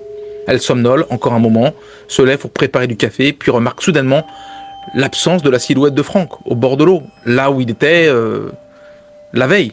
Donc elle le surveillait du coin de l'œil, elle voyait qu'il était là et d'un coup il n'est plus visible. L'inquiétude monte doucement, elle sort, elle suit le sentier jusqu'à la rive, appelle Frank, mais seul le clapotis de l'eau lui répond, accompagné du souffle du vent dans les arbres. C'est à cet instant qu'elle les voit. Au bord des cailloux, sa boîte à pêche est écrasée, à demi noyée dans le lac, sa canne à pêche gît au sol brisé, tordu, éclaté d'un coup unique. À terre, des sillons profonds griffent la boue, comme le passage d'énormes griffes. Ces marques suivent une piste de roseaux écrasés qui plonge dans la forêt sombre. Linda panique, mais s'avance quand même. Un pas après l'autre, la peur au ventre, elle s'enfonce à l'intérieur des sous-bois, appelant Frank. Mais la forêt est anormalement silencieuse. Le calme semble engloutir le moindre de ses mots. En avançant, elle aperçoit des lambeaux de la chemise en flanelle de Frank, accrochés à des branches. Des broussailles piétinées, comme si quelque chose de massif avait traversé la végétation à vive allure. Le cœur battant, les poumons serrés d'angoisse, elle continue jusqu'à voir, au bout de 20 minutes, la silhouette effondrée de Frank, recroquevillé au pied d'un vieil arbre tordu, le bras dans un angle impossible, le visage ensanglanté, à moitié perdu dans la confusion. Il est vivant, il respire, mais très difficilement. Malgré le choc de ce qu'elle voit, elle s'efforce de ne pas crier, tombe à genoux à ses côtés, le soulève doucement. Une fois les premiers soins prodigués, Frank, encore choqué, tente de raconter ce qui s'est passé. Il pêchait tranquillement lorsque brusquement un vacarme immense a retenti derrière lui, trop lourd pour un cerf, trop rapide pour un ours. Avant même de pouvoir se retourner, quelque chose l'a agrippé par derrière, soulevé comme un jouet et jeté à plusieurs mètres dans les broussailles. Il n'a presque rien vu, seulement une ombre massive, bien plus large qu'un homme, entièrement couverte de longs poils noirs, ruisselant d'eau, des bras infinis, des yeux lumineux mais vifs, froid qui le fixait avec une concentration et un jugement dont il se souviendra toujours. La chose n'a pas cherché à le poursuivre, ni à finir ce qu'il avait commencé. Pour une raison inexplicable, il est resté vivant. Ils partent du lac dès le début de l'après-midi, Frank gémissant à chaque virage, Linda cramponnée au volant, les mains tremblantes. Il ne s'arrête à l'hôpital qu'au bout de 2 heures de route, bien loin de la forêt de son étreinte pesante. Le médecin diagnostique une luxation sévère et des contusions probablement dues à une chute brutale ou à une attaque d'ours surprenant. Mais ni Frank ni Linda ne mentionnent les marques sur ses bras, empreintes de mains larges, massives et quasi humaines, impossibles à expliquer par les crocs ou les griffes d'un prédateur connu. Aucun rapport officiel n'est en fait rédigé. Le lac lui-même n'a pas de nom sur la plupart des cartes. Morgan n'avait prévenu personne qu'il s'y rendait. Dans les jours suivants, il ne parle que très peu de leur mésaventure. Frank dort mal, respire difficilement la nuit, puisque avec la pression qu'il a reçue au niveau de la poitrine et la luxation qu'il a au niveau du bras et de l'épaule, il respire difficilement. Linda vérifie les fenêtres du camping-car à double tour avant de se coucher.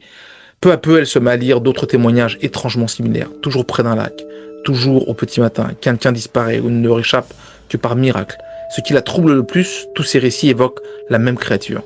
Celle qu'elle a cru voir fugacement dans la brume, une énorme forme tout droit sortie de la dernière ligne des arbres, marchant droit, silencieusement, les yeux fixés sur elle, puis disparaissant avant même qu'elle ait pu la regarder pleinement.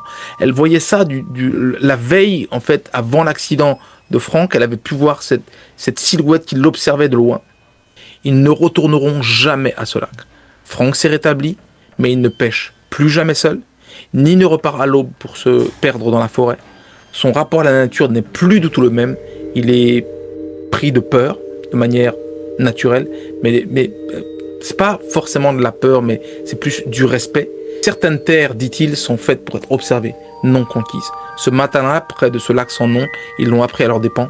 Même des années plus tard, Frank et Linda n'ont jamais évoqué publiquement leur expérience. Ils l'ont partagé sur des sites, de forums de gens qui voyagent dans des coins reculés où j'ai pu trouver le témoignage, et tous deux savent ce qu'ils ont vu et ne devrait pas être vu. Et que si la créature revenait cette fois-ci, elle ne les laisserait pas repartir, car ceci était un avertissement. Alors, cas numéro 2, chers amis, nous restons toujours dans la partie des avertissements. Alors, dans l'Oregon, en octobre 2021, le camping de l'Umatilla Island. Le soir du 14 octobre 2021, 3 étudiants décident de s'offrir un week-end d'évasion dans les Highlands de Umatilla, au nord-est de l'Oregon. La région réputée pour ses forêts de pins denses, ses falaises escarpées et ses sentiers secrets est idéale pour se déconnecter du tumulte de la vie sur le campus. Devon, le plus grand, se passionne pour la biologie. Il étudie la faune, prend des notes partout. Tara, spécialiste en anthropologie, aime la découverte et la marche en milieu reculé. Marcus, lui, a la réputation de bâtir un abri avec tout et n'importe quoi. Ils sont des amis très proches, ils ont déjà campé plusieurs fois ensemble, mais jamais aussi loin, jamais hors carte. Cette fois-ci, ils se sont vraiment éloignés des sentiers les plus communs. Ils n'ont jamais mis les pieds sur cette montagne. La piste leur a été soufflée par un camarade local qui leur a vendu le meilleur coin totalement vierge, 3 jours sans aucun bruit humain, bingo, tout ce qu'ils cherchent. Le groupe atteint la zone en début d'après-midi, gare la voiture un peu à l'écart, avance jusqu'à ce que la lumière décline et que la forêt devienne couleur or. Première nuit parfaite, feu de camp, saucisses grillées, s'mores. Alors pour ceux qui ne savent pas c'est quoi les s'mores, c'est ce qu'on appelle des biscuits, des graham crackers. Ce sont des sortes de l'équivalent des petits belins, si vous voulez. Et au milieu, vous mettez du chocolat et de la guimauve. Et vous faites cuire la guimauve et vous mettez le chocolat qui fond directement avec le guimauve et vous mangez ça comme un petit sandwich. Et donc, ils font des s'mores, ils font des marshmallows, ils font des blagues, ils écoutent les chouettes dans la canopée. Parfois, un bruissement trop fort, mais rien d'angoissant. Super, ils passent une soirée géniale, dans la nature complète. Le lendemain, ils repartent pour l'ascension du sommet mythique, annoncé sans jamais le trouver. Peu importe. La forêt est magnifique, ancienne, pleine de mousse et de silence. Mais la deuxième nuit, tout bascule. Au coucher du soleil, l'air se fige. Le feu refuse de prendre. Tara, mal à l'aise, jette des regards inquiets par-dessus son épaule. Tout le monde minimise, c'est la fatigue. Mais Marcus avouera plus tard qu'il sentait la même sensation. Il sentait qu'ils étaient observés. Quelque chose était là. Près de minuit, alors qu'il s'apprête à se glisser dans les duvets, la nuit explose de bruit. Branches brisées, feuilles écrasées, quelque chose de lourd et rapide traverse la forêt, manifestement bipède. Devon, curieux ou inconscient, ouvre la tente et se fige net. À la limite du halo du feu, une silhouette s'avance, immense, voûtée, des bras interminables, des jambes pliées selon un angle étrange. Ce n'est ni un ours, ni un cerf. En panique, il distingue vaguement un visage plat, de grands yeux brillants, anormalement profonds. Avant de réagir, une seconde forme émerge, juste à côté. Cette fois-ci, elle laisse s'échapper une sorte de souffle. Pas tout à fait un grognement, mais un avertissement qui glace le sang. Les étudiants fuient hors de la tente, abandonnant chaussures, sacs à dos, criant dans la nuit, poursuivis par les deux créatures. Ils entendent le bois craquer, les branches fouetter leur visage. À chaque détour, ils ont la sensation que les ombres anticipent leurs mouvements, les devancent, les étudient, sans se presser. Ils prennent leur temps. Devon se tord la cheville sur une souche, mais Marcus l'aide à avancer. Tara pousse tout le monde vers la descente. Ils tentent tous les stratagèmes appris, font des détours, rampent sous des troncs, effacent leurs traces près d'une rivière. Mais les bruits restent omniprésents, parfois suivis d'un long silence, qui est encore pire que la poursuite. Marcus jure plus tard avoir vu sur une crête l'une des créatures les observer, sans bouger, attentive, comme une sentinelle, sans animosité, mais pas non plus innocente. Il les observait, précieusement, cataloguait tous leurs mouvements. L'aube enfin se lève, ils reconnaissent vaguement une pente menant à la voiture. Se traînent, couverts de boue, de sang, frappés par les arbres, les souches et autres, exténués jusqu'à la petite clairière où la voiture les attend. Devon s'effondre près de la portière. La cheville enflée et violette. Marcus attrape la clé sous le tapis de sol. Ils se disent, on est enfin arrivé, on est à l'abri. Avant de mettre le contact, un bruit sourd et immense frappe juste derrière la voiture. Un énorme caillou vient d'être catapulté à quelques mètres du pare-choc. Trop massif, trop lourd, tombé là par hasard. Personne n'ose regarder. Le message est limpide. On vous laisse partir. Mais ce n'est pas un oubli, c'est une décision. Ils roulent en silence, ils montent dans la voiture, mettent le contact, ils roulent en silence jusqu'à la première ville, où un employé de station-service alarmé par leur état alerte les secours. Les étudiants racontent une version édulcorée, bruit étrange, poursuite par 2 grands animaux non identifiés. La police classe l'affaire en possible attaque d'ours. Pas de traces ou d'empreintes répertoriées, tente détruite par l'effondrement d'une branche. Le matériel abandonné n'est jamais récupéré sur place. Une équipe de recherche décrit un campement ravagé, des empreintes gigantesques, quasi humaines dans la brousse et dans la mousse. Donc la police, mais également les Rangers sont sur place. Et un Rangers va donner des informations qui vont être retrouvées dans un rapport de police où il dit qu'il a des traces quasi humaines. Donc lui, il dit que ce ne sont pas quasi humains, c'est-à-dire que ce n'est pas humain, mais que ça ne se ressemble pas à un être humain, quoi. Les anciens d'une tribu locale qui ont participé aussi donc aux recherches, parce que c'était la police tribale qui s'en occupait, interrogés discrètement, ne s'étonnent pas. Un aîné des Premières Nations murmure que cette montagne est une terre gardée, que ceux qui survivent à la colère du gardien de la forêt devraient remercier leur chance. Ils ont beaucoup de chance d'être en vie. Les 3 amis ne sont plus jamais retournés en forêt profonde. Pour eux, la nuit où la montagne s'est éveillée ne fut pas une fuite, mais une libération. Ils avaient eu une permission de repartir. Et cela change tout. Car dans d'autres situations, ils ne seraient jamais revenus. Maintenant, passons au 3e cas, qui est le dernier cas qui relève d'un avertissement. Appalachian Trail, dans le Vermont, septembre 2021. La forêt était silencieuse, mais pas d'un silence paisible, plutôt d'un silence étrange, comme si toute forme de vie avait fui ou s'était cachée. Les randonneurs avaient ressenti ce malaise dès qu'ils avaient pénétré dans la clairière. L'air était lourd, chargé d'une odeur de sang, de poils mouillés et de terre humide. En avançant, leurs bottes s'enfonçaient légèrement dans le sol bouleversé, marqué par de profondes entailles et de mystérieuses empreintes entremêlées. Au centre de la clairière, gisaient dans un amas grotesque les restes d'un énorme grizzly. Son pelage était souillé de sang, sa peau lacérée par de longues déchirures qui ne ressemblaient en rien à des blessures provoquées par un prédateur habituel. De profondes perforations marquaient son cou, comme si d'énormes doigts avaient brisé la chair et écrasé la gorge de l'animal. Ses côtes étaient brisées, son crâne fracassé, et tout son corps puissant avait été détruit dans la terre et enfoncé au sol. Mais ce qui choquait le plus les randonneurs, c'était l'extrême violence de la scène. Ce n'était pas simplement une mise à mort, c'était un véritable combat, une torture. Qu'est-ce qui avait pu terrasser un aussi grand prédateur? C'était un ours grizzly adulte. Et qui pourrait s'en sortir vainqueur devant une telle bête? Les membres antérieurs de l'ours étaient tordus de façon anormale. Ses griffes couvertes de sang, parfois du sien, parfois de celui de son adversaire. Plusieurs blessures parsemaient son imposante silhouette, de profondes entailles courant sur les côtes, des perforations le long du flanc. Ce n'étaient pas simplement des traces de crocs ou de griffes.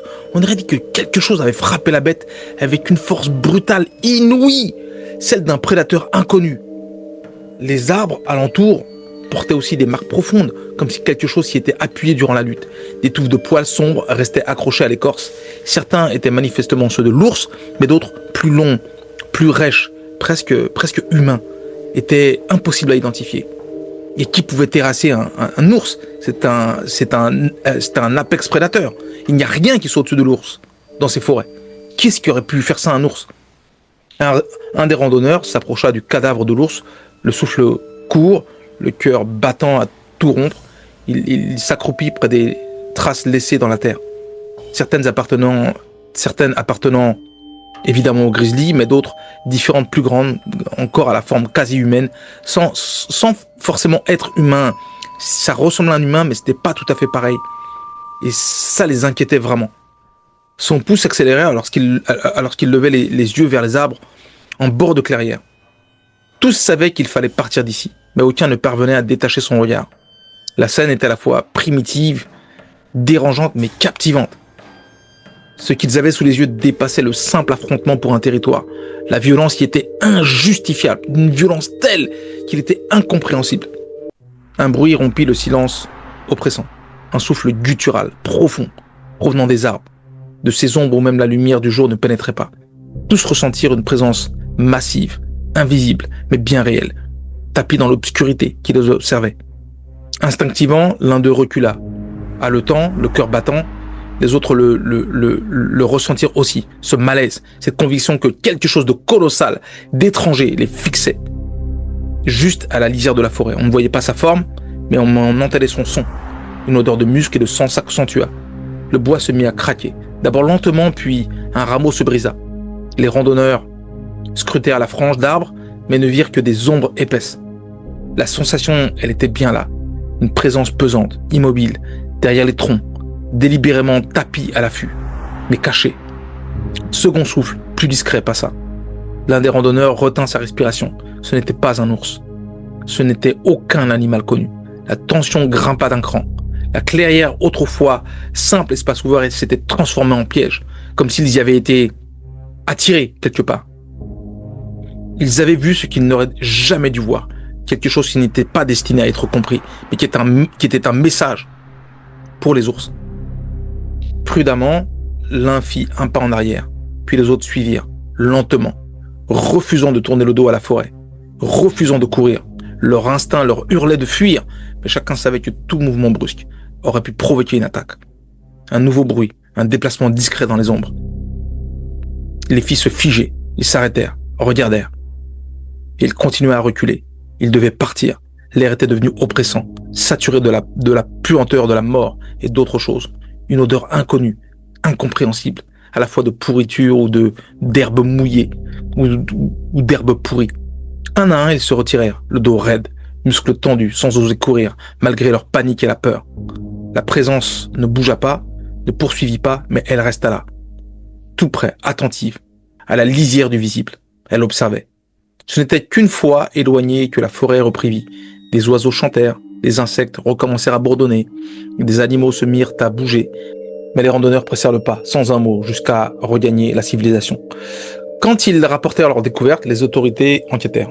Officiellement, on conclut un affrontement territorial entre deux grizzlies peut-être, ou un prédateur inconnu, ayant profité de la faiblesse de l'ours.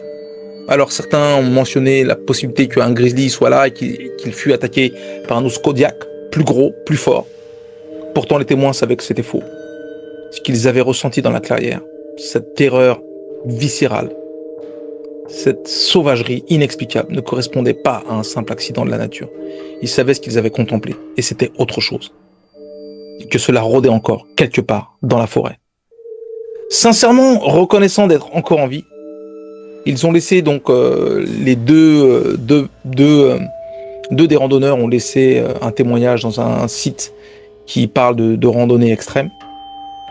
Mais ils jurèrent de ne plus jamais retourner dans les coins sauvages, dans les coins reculés. Parce que, effectivement, là, ils étaient passés très très proches. Alors, chers amis, maintenant, regardons le cas numéro 4, terreur dans le Wyoming. Alors, c'est un ami de la famille qui aurait fait le témoignage dans un site qui parle de cryptides, dans un forum qui parle de cryptides, et puis j'ai retrouvé aussi le rapport de police qui relate de ces événements. Ok ? Donc là, on en parle maintenant de punition. Okay ? Donc, Wyoming, 1994. Il était tard dans l'après-midi, le 24 août 1994, lorsque la famille Austin arriva dans la clairière. Ils avaient roulé depuis la ville, heureux de quitter l'agitation pour retrouver cette année encore leur lieu de camping estival préféré. Pour la famille Austin, la forêt était synonyme de souvenirs radieux. Michael, le père, savourait chaque occasion de s'éloigner du bruit et des responsabilités de la ville. Rachel, sa femme, trouvait la paix dans la lumière dorée qui filtrait à travers les arbres. Heureux de reconnecter avec ses enfants le temps de quelques jours. Leur famille aînée, Claire, avait 17 ans. C'était une jeune fille discrète, rêveuse, qui trouvait une certaine magie dans la solitude du bois. Lucas, 13 ans, débordait d'un enthousiasme contagieux, toujours prêt à grimper plus haut, à pousser un sentier un peu plus loin. Il n'avait pas peur de se salir ni de se perdre un peu. Le petit garçon un petit peu fou, quoi. La famille déballa les affaires, monta la tente, installa le campement, comme elle l'avait fait tant de fois. Michael vérifia la solidité des piquets, alors que Rachel allumait le feu. Claire photographiait la lumière du soir sur les troncs des pins.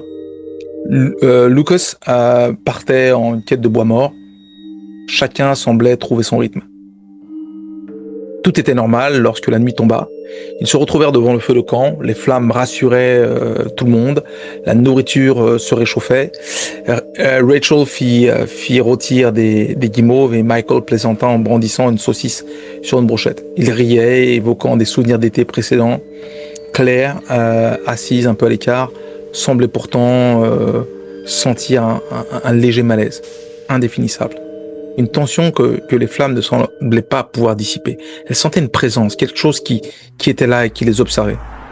Le temps venait de s'arrêter dans ce bonheur familial lorsque le calme fut brisé. Brutalement, un grondement sourd, guttural, venu du plus profond de la forêt, résonna à travers la nuit.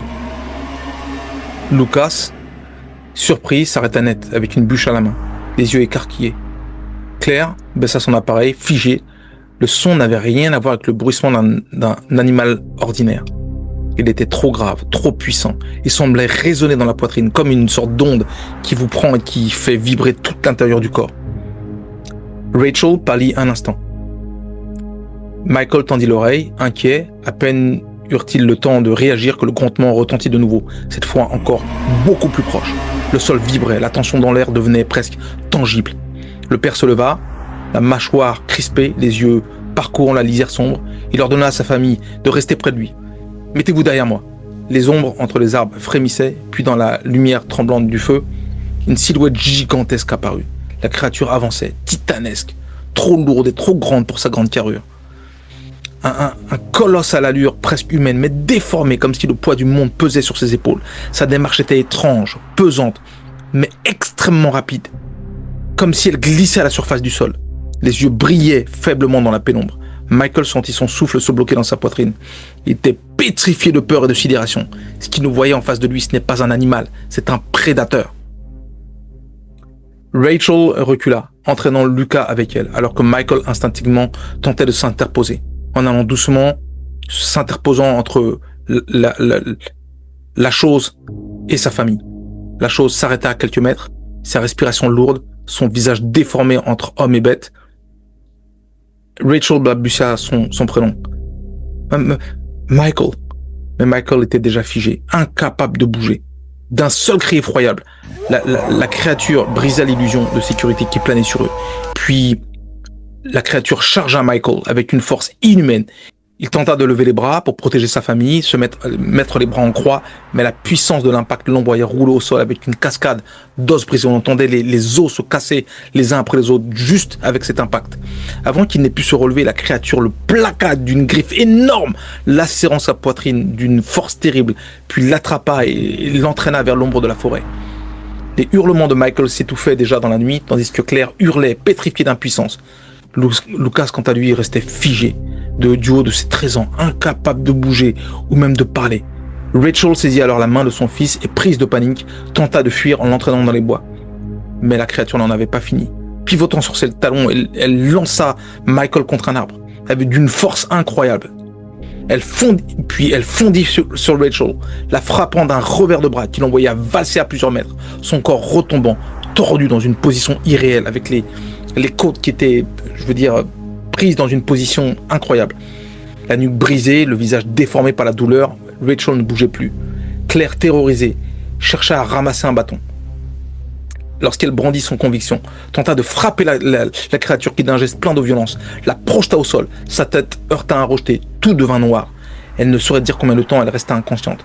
Lorsqu'elle rouvrit les yeux, la nuit sera tombée depuis longtemps, et la clairière porteuse d'un silence morbide baignée dans des lumières nouvelles, celle de la police et des secours, alertée par un promeneur effrayé par les cris qui avaient déchiré la nuit. Autour d'elle, des corps, du sang, des restes épars, tout ce qui lui était cher est réduit à une scène d'horreur presque irréelle. Lorsque Claire racontera son histoire, lorsqu'elle dira la vérité sur ce qu'elle a vu, personne ne voudra la croire. Elle parle d'une créature qui ne ressemble pas à un ours, un bipède, qui s'est acharné sur son père, ensuite qui s'est retourné sur sa mère, et qui a martyrisé le petit Lucas en le piétinant de manière répétitive, à quel point que l'enfant était complètement enfoncé dans le sol. Malgré ça, les officiels parleront d'une attaque d'ours. On précisera que le deuil et le choc peuvent inventer des monstres dans l'esprit d'une adolescente. Mais les marques sur les arbres, les blessures, surtout la sauvagerie insensée de la scène pousseront certains enquêteurs à douter en silence. Et certains feront des témoignages par rapport à ce que j'ai pu voir sur le forum de Cryptid. La famille Austin, symbole d'été et d'innocence, sera réduite à une statistique. On dira une attaque d'ours dans la forêt. Claire, quant à elle, ne cessera jamais de ressasser ce cauchemar, convaincue qu'une créature tapie dans les forêts les plus profondes continue d'observer, de juger et d'attendre sa prochaine apparition et ses prochaines victimes. La réserve de chasse de Ravenhelm couvre environ 12 000 acres de nature vierge près de Kalispell dans le Montana. Depuis 1962, ce terrain privé accueillait des chasseurs, des fortunés, et le 10 juin 2025, donc relativement récemment, 5 chasseurs agréés sont arrivés à Ravenhelm pour ce qu'ils pensaient être une simple chasse à l'élan pour le week-end. Pour ceux qui ne savent pas, l'élan, c'est ce gros animal avec des bois qui est très grand, très puissant, dangereux. Et donc Joseph McCready, un assureur de 43 ans de Billings, avait organisé le voyage avec 4 amis d'université, Marcus Thorne, promoteur immobilier, Vincent Kellerman, un vétérinaire, et Daryl Hutchinson, chef de chantier, et Bradley Newhome, proviseur de lycée. Ces 5 hommes étaient des chasseurs expérimentés, cumulant des décennies d'expérience de la nature. Ils installèrent leur camp de base près de Crow's Nest Ridge, une clairière surélevée offrant une excellente visibilité. Ils prévoyaient de se séparer en 2 équipes le lendemain matin, McCready et Thorne à l'est, les 3 autres à l'ouest. La soirée s'est déroulée sans incident, les hommes autour du feu, partageant les histoires et discutant stratégie de chasse pour le lendemain. Vers 6h30 du matin, le 11 juin, donc ils quittèrent le camp selon leur plan. McCready et Thorne partant vers un couloir à à élan le long de Beaver Creek, tandis que Kellerman, Hutchinson et Newhome prenaient la direction de la crête boisée à l'opposé. Les conditions météorologiques étaient idéales, ciel clair, peu de vent, permettant une approche furtive. D'après McCready, lui et Thorne, suivaient depuis plus de 2 heures un élan lorsqu'ils ont entendu les premiers cris venant de la crête ouest. Ces cris, dit-il, n'étaient comparables à rien entendu en 30 ans de chasse. Une sorte de mélange de terreur humaine et de quelque chose d'autre, totalement inhumain. Les hurlements ont duré environ 15 secondes à peine, puis le silence complet est retombé sur la forêt. Thorne voulut tout de suite aller voir ce qu'il se passait, mais McCready insista pour garder le contact radio avec leurs compagnons. En vain, ils essayèrent en vain de les contacter, mais aucune réponse. Les 2 hommes abandonnèrent leur traque d'élan et se dirigèrent ensuite vers la dernière position connue de leurs amis. Le terrain était difficile, pente abrupte, broussailles épaisses, mais ce que découvrit McCready en arrivant à la crête ouest allait le hanter pour le restant de ses jours. La scène de l'attaque s'étalait sur un rayon d'environ 100 mètres. Kellerman fut retrouvé en premier, le torse écrasé à tel point que sa cage thoracique était complètement aplatie. Les côtes étaient complètement écrabouillées. Sa carabine gisait à côté, tordue dans un angle impossible, montrant la force exceptionnelle ayant frappé. Le corps de Hutchinson fut découvert 50 mètres plus loin. Il avait été projeté avec une telle violence, ce qu'il avait percuté un pain adulte, l'impact suffisant pour casser sa colonne vertébrale en 2 et laisser une marque permanente sur l'écorce. Son sac à dos avait été déchiré, son contenu éparpillé sur le sol, dans ce qui évoquait davantage une folie destructrice qu'une recherche structurée. Le sort de Newhome était encore plus macabre. Le proviseur semblait avoir tenté de grimper sur un promontoire rocheux pour fuir, mais il a été attrapé par les jambes, tiré vers le bas et frappé au sol avec une telle force que son corps montrait des marques de traînée sur la pierre coupante et des blessures d'une profondeur incroyable. Il tenait encore son couteau de chasse dans la main, la lame pliée et déformée à force des coups et des impacts qu'il a reçus sur le corps et qui ont dû aussi toucher la main et le couteau. La main était complètement broyée. Le plus troublant, l'absence totale du corps de Thorne.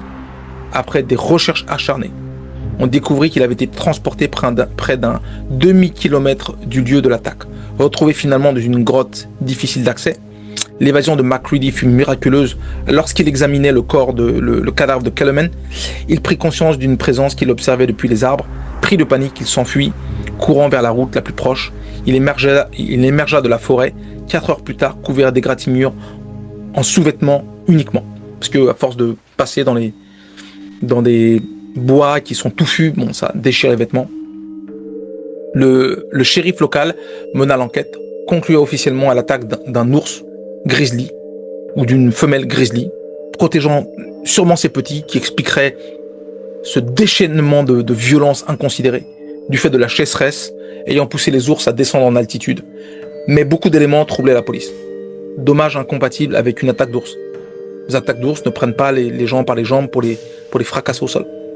Le fait d'écraser la cage thoracique de manière telle que ce soit aplati. Un ours a une force considérable.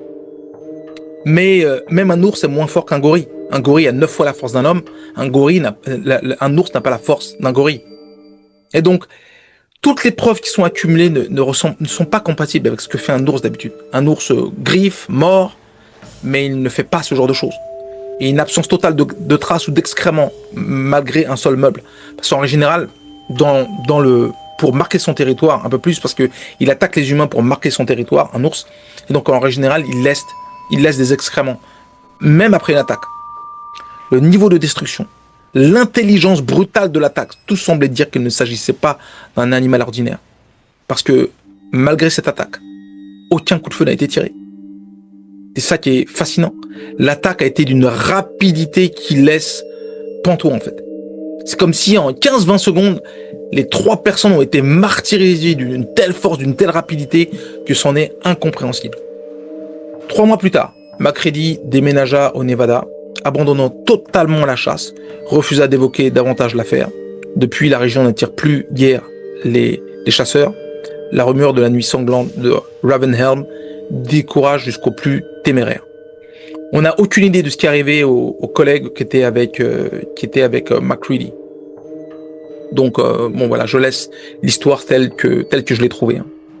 Maintenant, nous allons finir cette partie punition avec le cas numéro 6, le mystère de la forêt de Blackfin en Écosse en 1987. La forêt de Blackfin près de Linlithgow en Écosse portait une réputation lugubre. Depuis près de 3 siècles, les habitants locaux l'appelaient The Ground Wood à cause des sons étranges qui s'en échappaient pendant le bruit de brouillard. Cette forêt, d'environ 800 acres, portait les anciennes vestiges moorland du West Lothian et formait un territoire hostile, peuplé de souvenirs et d'avertissements transmis de génération en génération. En 1987, 4 braconniers expérimentés menés par Ian Malister décidèrent de s'aventurer dans le Groundwood pour une chasse illégale. Malister, ouvrier sans emploi à Édimbourg, cumulait déjà 20 ans de braconnage dans la région, presque toujours sans conséquences sérieuses. À ses côtés, Fergus Drummond, mécanicien et pisteur incontesté, Alistair Bain, ancien garde-chasse renvoyé pour les soupçons de braconnage, et Colin Murdoch, fermier du cru qui connaissait toutes les habitudes du gibier local. Leur plan était simple: pénétrer dans la forêt avant l'aube, profiter du brouillard épais pour masquer leur incursion. Malister avait soigneusement repéré des sentiers à serre, convergeant près d'une clairière située à 3 km du bord des bois, loin des chemins publics et des regards des gardiens. Duncan Reid, un berger de 67 ans, fut le seul témoin extérieur de cette aventure. Il passa ce matin-là à surveiller ses moutons sur la lande attenante. Il vit clairement 4 silhouettes armées s'enfoncer dans la forêt, notant l'heure, 5h15 du matin. La forêt détrempée restait parfaitement silencieuse alors que la lumière du matin montait lentement. Duncan Reid trouva ce calme anormal. Même les oiseaux semblaient s'être tus. Vers 8h20, il entendit soudain un coup de feu isolé, puis 2 autres, presque à la suite. Mais pas les cris victorieux que l'on entend lors d'une chasse réussie. Lorsqu'il y a une chasse réussie, moi je suis pas un chasseur, mais les gens en général crient de joie. Mais juste, presque immédiatement, des hurlements paniqués, criant de plusieurs endroits à la fois, dans le désordre. Les cris persistèrent quelques minutes avant de sombrer dans un silence complet, si profond que Duncan Reid disait entendre battre son propre cœur. Le silence était, mais total. Il n'y avait plus aucun bruit, aucun. Trop de temps passa sans que les braconniers ne réapparaissent. Duncan Reid, bien qu'il hésite à dénoncer ces hors-la-loi, alerta la police par simple inquiétude pour des personnes disparues. Le lendemain, 12 policiers et bénévoles partirent à la recherche. Le lendemain, plein de ravins cachés, d'arbres tombés, de sous-bois inextricables, rendit la fouille pénible, voire dangereuse à certains endroits. Au bout de 6 heures, le groupe découvre le premier fusil, celui de Fergus Drummond, brise net, le canon tordu, comme du plastique fondu. Le métal comprimé bien au-delà de toute force humaine. 2 autres armes, retrouvées à 50 mètres, présentaient les mêmes dégâts. Celle de Bain, enroulée autour d'un arbre, complètement enroulée autour d'un arbre. Celle de Murdoch, aplatie, tordue, méconnaissable. Les policiers commencèrent à craindre d'avoir à faire quelque chose d'inhabituel. Mais toujours aucun signe des hommes. Ils découvrirent une effigie de fortune, morceaux de fusil liés ensemble par des déchirures de vêtements, un poignet humain portant la montre de Malister, battant encore la mesure. Les chiens de piste refusèrent d'aller plus loin. Tirant sur leur laisse, rampant, muets, effrayés, les enquêteurs ressentirent eux-mêmes une désorientation étrange, une vibration sourde sous les semelles, tandis qu'aucun tremblement de terre n'apparaissait enregistré. L'enquête officielle conclut à une attaque animale, mais nulle autre trace de prédateur ni corps n'a jamais été retrouvée. Le chef de la police, Crawford, ajouta en privé que la scène lui avait paru rituelle, fondamentalement fausse. Duncan Reid, le berger, n'approcha plus jamais du bois. Sur son lit de mort, il confia à son frère qu'il avait entendu la forêt elle-même hurler de rage ce matin-là. Depuis, la faune locale fuit systématiquement le cœur de la forêt. Et personne, ni chasseur, ni promeneur, n'ose n'y rentrer. Les disparus de Blackfin n'ont jamais refait surface. Et depuis, en fait, la forêt, maintenant, elle est complètement interdite à la visite. Il est interdit de la visiter. Au début de l'été 1990, le soleil filtrait à travers les pins aux branches acérées et les prairies alpines des montagnes reculées du Colorado, là où Paul Darnell s'était aventuré seul en randonnée. Paul, la quarantaine passée, était un habitué du plein air avec des années d'exploration en solitaire dans les parties sauvages, seulement armé de son sac à dos et de sa détermination. Ce voyage devait être un moment de réflexion, une tentative de pause loin du tumulte de la ville et de l'excitation des zones urbaines, une occasion de se déconnecter complètement. Mais ce qui l'attendait dans ces zones allait briser à jamais son sentiment de sécurité. Le campement de Paul fut découvert par un groupe de randonneurs près de 2 semaines après qu'il avait été vu quittant la ville. Sa tente était en ruine sur une petite clairière sous d'imposants sapins. Le tissu réduit et presque à néant par de multiples déchirures.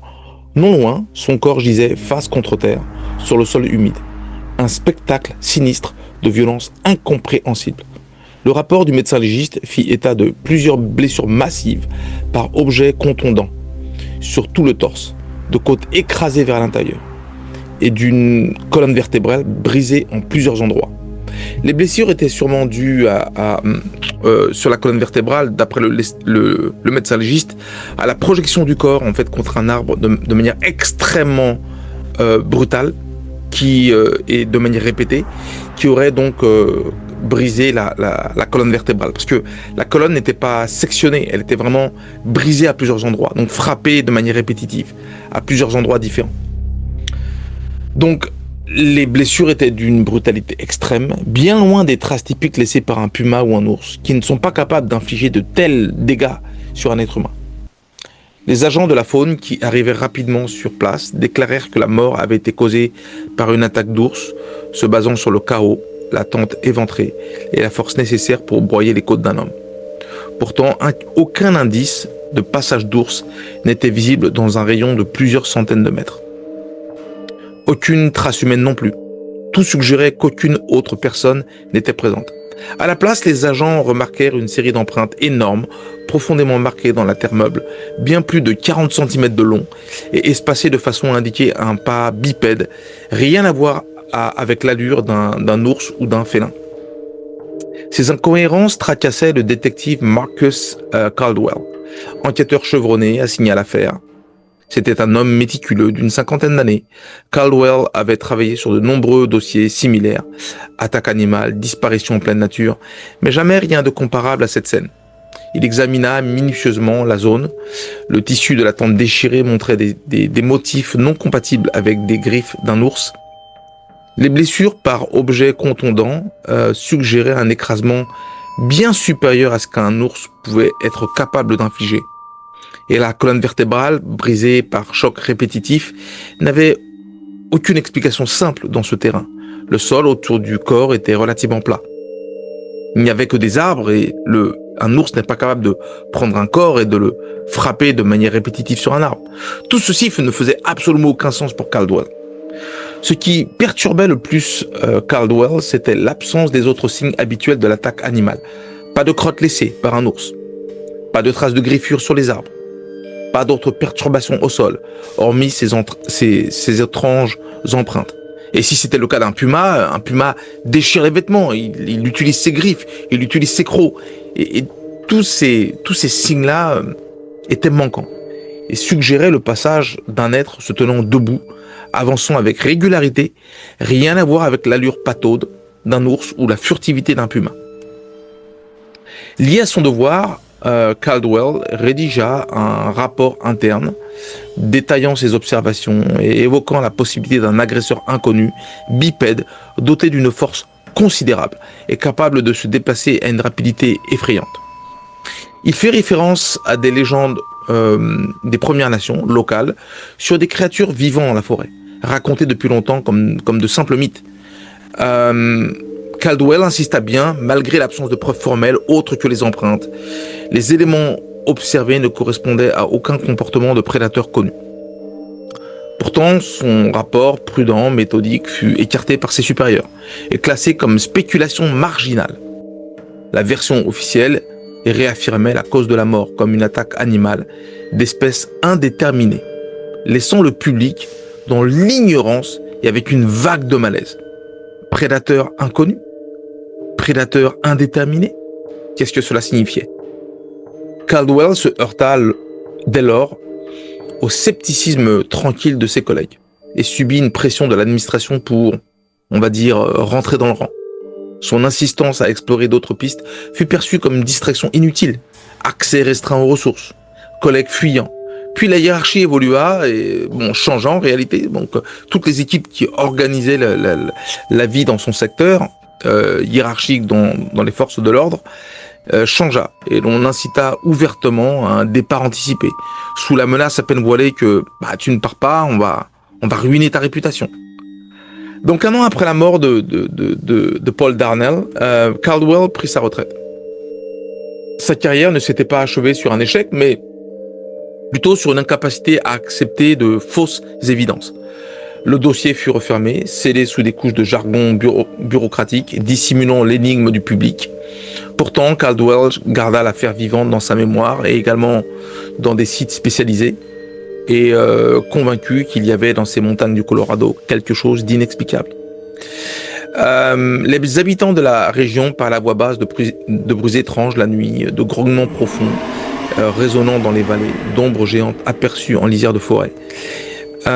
Personnellement, moi, je vous avais parlé de l'expérience que j'avais vue au Colorado, où j'avais fait du hiking avec un ami, et puis on avait rencontré un feral human, donc une personne qui vivait dans la forêt et qui nous expliquait comment la personne vivait dans la forêt depuis une quinzaine d'années. Et il nous avait expliqué que, effectivement, que dans le Colorado, il voyait une entité qui était grande, qui ressemblait à un Sasquatch, mais il ne l'avait jamais approché parce que l'entité ne l'avait jamais attaqué d'ailleurs, parce qu'il était considéré comme peut-être faisant partie de l'environnement. Mais lui, dès qu'il entendait la présence de cette entité, il fuyait en fait. Il reculait à des contrées plus éloignées pour éviter de le rencontrer en fait. Mais à plusieurs reprises, il avait pu entendre ou même voir à distance cette entité.